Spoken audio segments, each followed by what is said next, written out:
Hey lovely sexy hobby people, welcome to today's video, which is going to be a flick through of Wargames Illustrated issue 436. We get a sprue with this, which is modern special forces operators. There's various weapons on this, weapon systems, packs and stuff. Looks interesting. Really annoys me though that they don't include bases with these. But come and join me on the desk and we'll have a look. Hey lovelies, welcome to this video, which is going to be the flick through for Wargames Illustrated issue 436's April 2024 catch up. We get a sprue of, I think these are modern special forces here. Let's crack it open. We'll have a look at the plastic at the end. I haven't looked at this, so going in completely blind. Put the plastic aside, let's have a look at the magazine. Lovely photograph of either SAS or LRDG on the front there. Well, not photograph, painting. So, contents page, subscriptions, and then observation post. New and forthcoming Wargames stuff you need to know about. Rule supplements, figures, terrain, hobby gear, and more. So what's this? Wargames Atlantic, Great War Russian Infantry. We look to World War One in the first of a Wargames Atlantic, a double bill for OP. The US plastic producers have made a set that brings the massive army of Russia onto the wargaming table, joining the British, German, and French infantry boxes that are already in their Great War range. Fantastic. And yeah, these are very typically Russians with that blanket wrapped around their body. Wargames Atlantic Skeleton, Cavalry and Chariots. Games Workshop's recent release of Warhammer The Old World has seen the Tomb Kings, sand cleaned and reanimated skeletal warriors from the desert, return to stores. These figures haven't received the flashy new kits though. Old plastic frames in updated boxes have been flying off shelves and perhaps left GW wondering why they tried to shift their fantasy world from squared regiments to round bases in the first place. But we digress. With wargamers craving for the Restless Dead at an unprecedented high, it would be a fine time for a plucky upstart to swoop in and capitalise, enter Wargames Atlantic and their new box of skeletons, which joins their own classic fantasy range and provides a complementary set to their existing skeleton infantry plastics. And they look fantastic. So here's the sprue, and then there's a couple of depicted skeletal warriors on their skeletal horses. It even looks like they get chariots as well. Superb. North Star Oathmark Human Command. So moving on from last month's magazine where we had Oathmark humans, human militia, ready to enhance your new unit of human light infantry, reviewed in last month.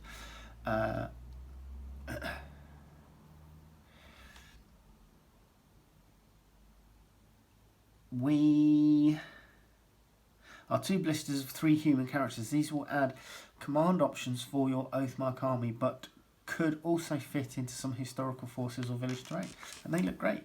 So there's 6 characters here, so you get 2. They're selling these split over 2 blisters. Great Escape Games, Dead Man's Hand Street Scatter, and this looks fantastic. We've got crates, we've got like luggage, we've got food sacks, so for like corn or flour, you know, that sort of thing. We've got barrels, we've got a spare wagon wheel, we've got a milk churn, and these look great. Oh, still got the cold. Sarissa Precision Cobblestone Range. This is interesting. This is not the first time Sarissa has produced MDF kits in colour. They have a range of tokens, accessories and several dice towers that come ready painted, but this range of tanks and planes plus extra 28mm tabletops. Sorry, plus extra 4 28mm tabletops marks the first time Sarissa have made vehicles using colour printed. And yeah, this is what they look like. Interesting. Getting started with Acton. That's an advert here. Release radar. Right. What are we eschewing here?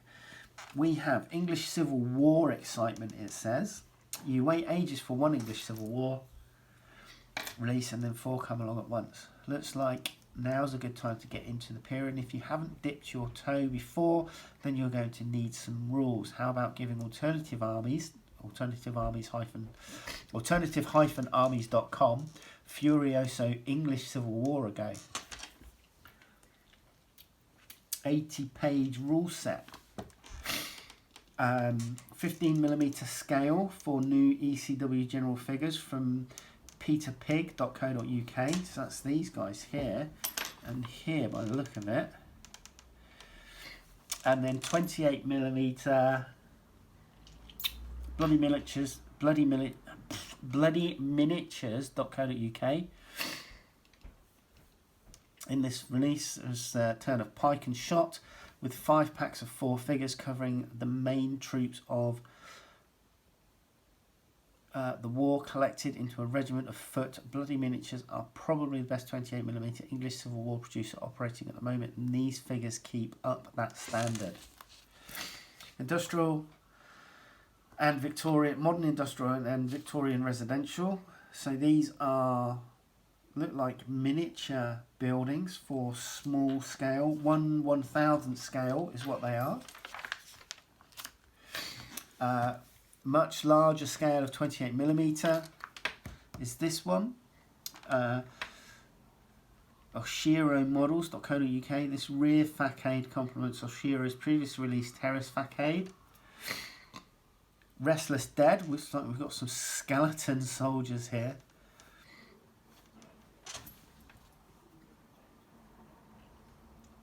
And these are from crookeddice.co.uk. And then there's new Einhajar Warlord from grippingbeast.co.uk. Very reminiscent of Thor with shield, hammer and winged helmet. Pre-Germany Germans. In the UK, we often forget that Germany is, as a nation, is quite a modern creation. For much of history, it was made up of a number of city-states, palatinates and other small nations such as the Saxons during the Great Northern War. So eborminiatures.com, pack of 28mm white metal figures, dragoons with floppy hats. And then we have bavarianminiatures.com producing Bavarian light infantry of the Franco-Prussian War of 1870. And then Soviets on the offensive. These look like World War II from offensiveminiatures.com. 28mm by the look of it. Yep, 28mm. So, quick fire. Readers' letters. Some nice painted miniatures there.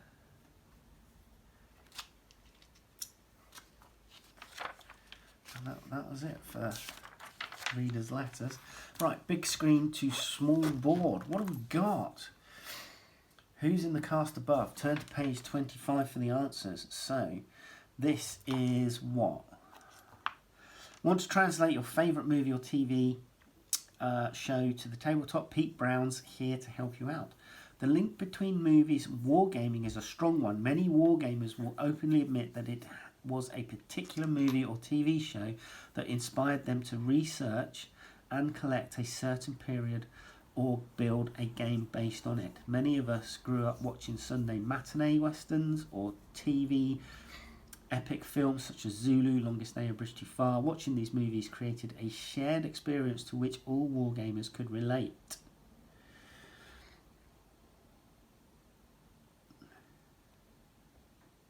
The first question you you should take a moment to consider when thinking of creating a game based on some kind of screen media is whether you want to faithfully follow and recreate it or stay closer to the historical event. So this is... I am trying to see...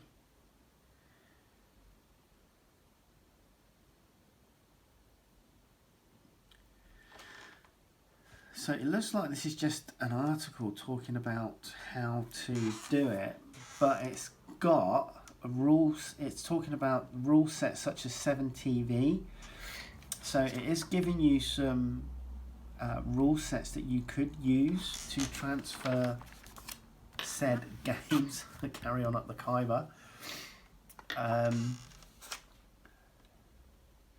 So yeah.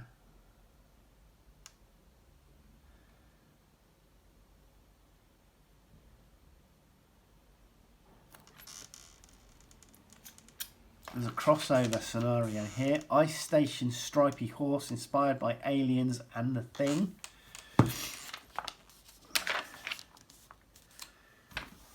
And then the cast. Who was it? So, Druid, Flashman, Ogron, Richard Winters, 4. Where's 4? So, Dick Winters there.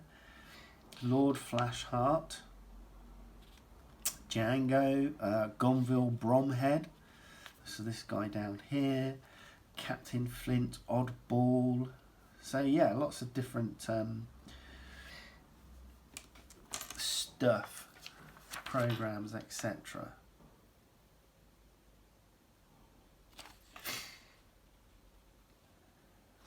Talking about war games in film. Clash of Steel. Salute 51, pirate painting. So, what a treat those lovely people at the South London Warlords have for you this year. When you enter the hallowed halls for Salute 51 at Axel in London, in your attendees goodie bag you'll find a metal cast pirate miniature Stormin' Annie, the Pirate Queen, supplied by Bad Squiddo Games. For the first time you'll also receive an access code in the show programme to download a STL file for home printing a 28mm Space Pirate Mini. So yeah, there you go. Showing you how they built up the base that she's on. And painting tutorial for them. So Stormin' Annie and Boss Pit.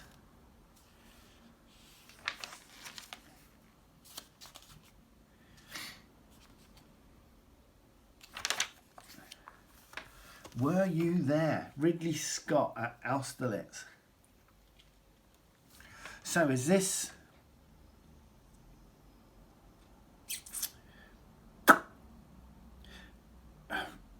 Ridley Scott did the Napoleon film, didn't he? Yeah, I'm sure he did. Yeah, he did. So it looks like they're talking about Austerlitz here. Part of the filming and some wargaming.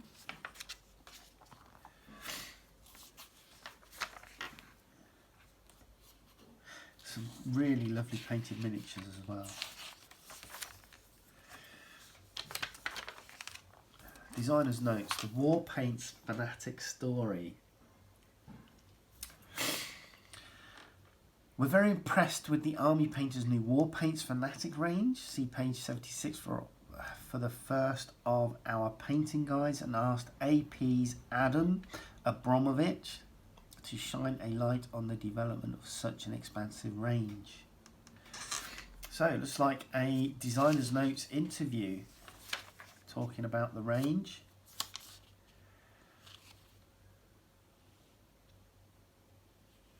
And some miniatures painted with these new paints. Terminator Librarian there.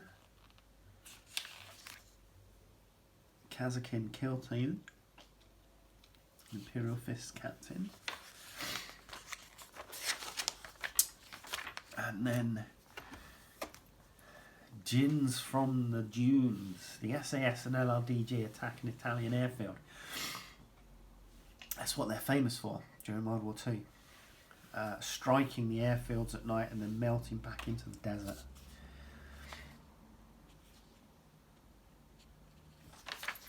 So talking about scenario, models that you can use in terrain, and yeah,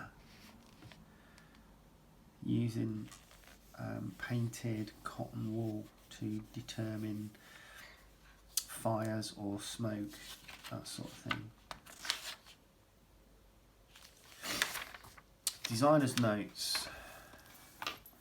Peter Page, Bill Linhart and I have long had an interest in the Wars of the Three Kingdoms, a series of intertwined pike and shot conflicts fought in the mid-17th century in England, Scotland and Ireland, and for many years we searched for an ideal set of rules to represent them. Eventually, in For King and Parliament, we found a game system that not only represents the battlefield tactics well, and in a simple, fast-playing manner, but also brings a wonderful period feel and great narrative potential to our war games.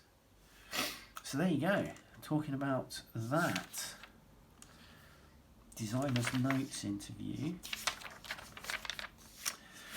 Cover mount from Spec Ops to Call of Duty, I'm assuming that is, COD. Matt Parks builds iconic Call of Duty characters with this month's free Warlord Games Special Operations team frame. And we probe how other video games can inspire our tabletop warfare. Well, there you go. Do a tabletop game based on Fortnite. That, I think, would be hilarious. So, yeah. Some of the characters and the builds for them.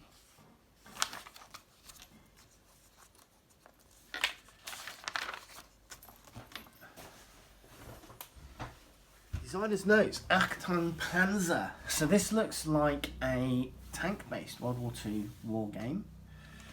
I love wargaming World War II and always have my figure collection just... I love wargaming World War II and always have, but my figure collection just never really seemed to get going. But tanks, now that is a different story. I love those lumbering beasts. And from a very early age, I enjoyed pushing Airfix's finest around the carpet, recreating many a battle I'd seen in the pages of Commando comics. You don't need many tanks for a decent game, and today's fine wargaming examples are really fun to paint, especially when they are covered with rust, mud, dents, and other imperfections. So talking about the rule set for this war game. And it looks like they're just going through some of the miniatures, but I assume that you could, if you have been a collector of sort of like Airfix 172, 176 scale tanks, you could use those as well. Home Guard Heroes. Oh my god, this is definitely Dad's Army, and these are really great depictions of the various Dad's Army crew. Captain George Manwaring,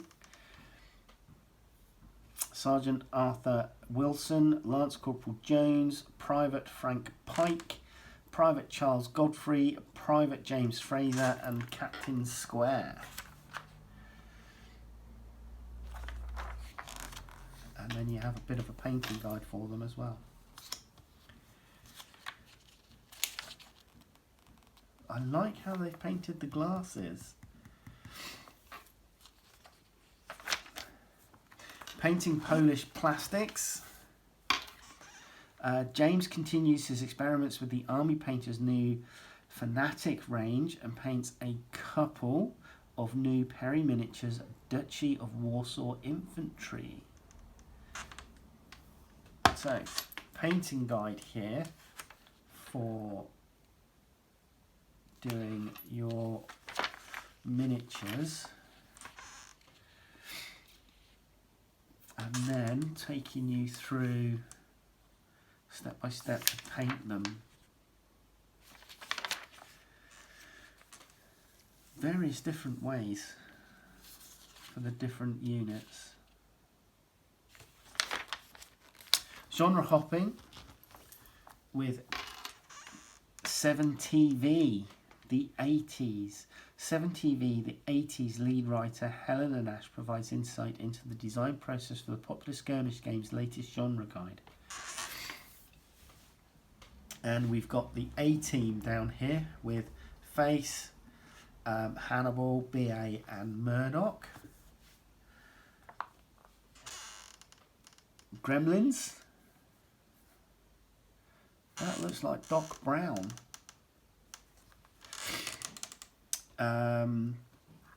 Sigourney Weaver there, playing Ripley, and then that looks like it's either going to be Hudson or Hicks, one of the two. It looks more like Bill Paxton, so probably a Hudson. But yeah, oh look, some classic Cylons from Battlestar Galactica 78.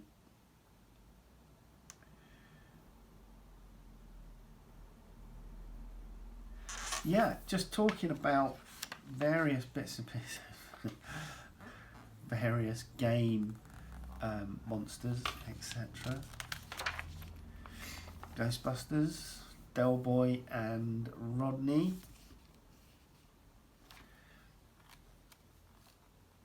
So this does look interesting as a games system for bringing sort of like that 70s, 80s, 90s TV to life.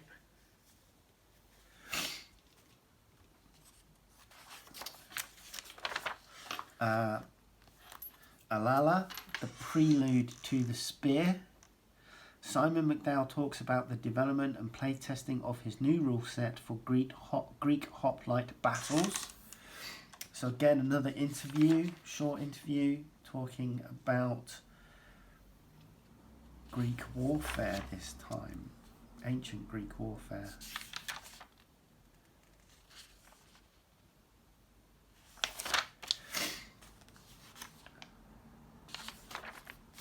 And then that's going to be the last few days, few pages here, and that's it. So that was that issue. Let's have a quick look at our sprue. Let me bring you down. Ooh. Ta-da. Now I'm looking at this. I thought I saw a mortar tube earlier, but I could have been mistaken. No, it wasn't a mortar tube. It's a anti-tank missile system. So we've got an anti-tank missile system here. It looks like we've got plenty of RPG-7 type things here. RPG-7s with their holders. That looks like that's an LSW, light support weapon from the SA-80 family.